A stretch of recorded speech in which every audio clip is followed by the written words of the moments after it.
క్రీస్తునందున్న ప్రియులకు ప్రేమతో వందనాలు తెలియజేయుచున్నాను. మార్చి నెల 17వ తేదీ 2024. ఈరోజు దేవుడు మనకు చేస్తున్న వాగ్దానం ఏమిటనగా, కీర్తనల గ్రంథము 107వ కీర్తన 19-20 చరణాలు. కష్టకాలమందు వారు యెహోవాకు మొరపెట్టిరి, ఆయన వారి ఆపదలలో నుండి వారిని విడిపించెను.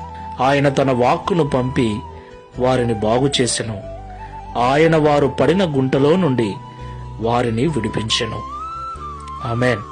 నా ప్రియమైన సహోదరి సహోదరులారా, దేవుడు తనను నమ్మిన బిడ్డలను ఎన్నటికి చెయ్యి వదిలిపెట్టడు. ఒకసారి ఆయన చెయ్యి పట్టుకుంటే మనంతట మనం వదిలిపోవాల్సిందే, కానీ ఆయన ఎన్నటికీ విడిచిపెట్టడు. ఆయన మాట ఇచ్చి నెరవేర్చువాడై ఉన్నాడు. ఇశ్రాయేలు ప్రజలను ఐగుప్తు నుండి కనానుకు నడిపిస్తున్న దేవుడు మార్గములో ఎన్నో ఇబ్బందులు వారికి ఎదురైనప్పుడు దేవుడు వారిని విడిచిపెట్టకుండా, ఆయనను వారు ఎంత బాధ పెట్టినా, ఆయనకు వారు ఎంత అవిధేయులుగా నడుచుకున్నా, ఆయన మాత్రము వారి అవసరాలను తీరుస్తూనే వస్తున్నాడు.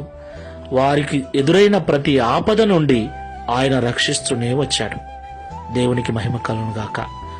ఈ మాటలు వింటున్న ప్రియ సహోదరి సహోదరుడా, శాశ్వతమైన ప్రేమతో ప్రేమించే దేవుడు మనకున్నాడు గనక ఆయనను విడిచిపోకుండా ఏ స్థితిలో నుండైనా మనకు సహాయం చేయగలవాడని, ఆయన వాక్యము ద్వారా మనల్ని బాగు చేయగలవాడని నమ్మి విశ్వసించి స్థిరమైన మనస్సుతో ప్రభువును ఆరాధన చేద్దాం. ప్రార్థన చేసుకుందాం.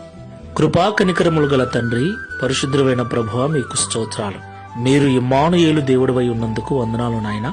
నిన్ను నమ్మిన బిడలను ఎన్నటికీ చెయ్యి వదిలిపెట్టరని, ఎలాంటి పరిస్థితిలో నుండైనా మీరు సహాయం చేయగల సమర్థులని మాతో మాట్లాడినందుకు స్తోత్రాలు. అవునయ్యా, ఇశ్రాయేలు ప్రజలకు శ్రమలు వచ్చాయి, ఆపదలు ఎదురయ్యాయి, ఎన్నో కష్టాలు, ఆర్థిక ఇబ్బందులు, ఆహారపు సమస్యలు ఎన్నో వచ్చాయి. అయితే వాటన్నిటిలో వారు నీకు మొరపెట్టినప్పుడు నీ వాక్యమును పంపించి వారి రోగములను బాగు చేశావు, వారి కడుపుని నింపావు, వారి దాహాన్ని తీర్చిన దేవుడవు. ప్రభువా, నీకు స్తోత్రాలు. అలాగే ఈ విశ్వాసపు యాత్రలో ప్రయాణిస్తున్న మేము కూడా ఆయా సమయాలలో, కొరతలలో, ఇబ్బందులలో ఉన్నప్పుడు నీ మీద సనుగుతూ గొనుగుతూ ఉన్నాం. అయినను మీరు మా మీద కోపపడక నీ శాశ్వతమైన ప్రేమను చూపిస్తూ మమ్మల్ని ఆదరిస్తూ వస్తున్నందుకు స్తోత్రాలు.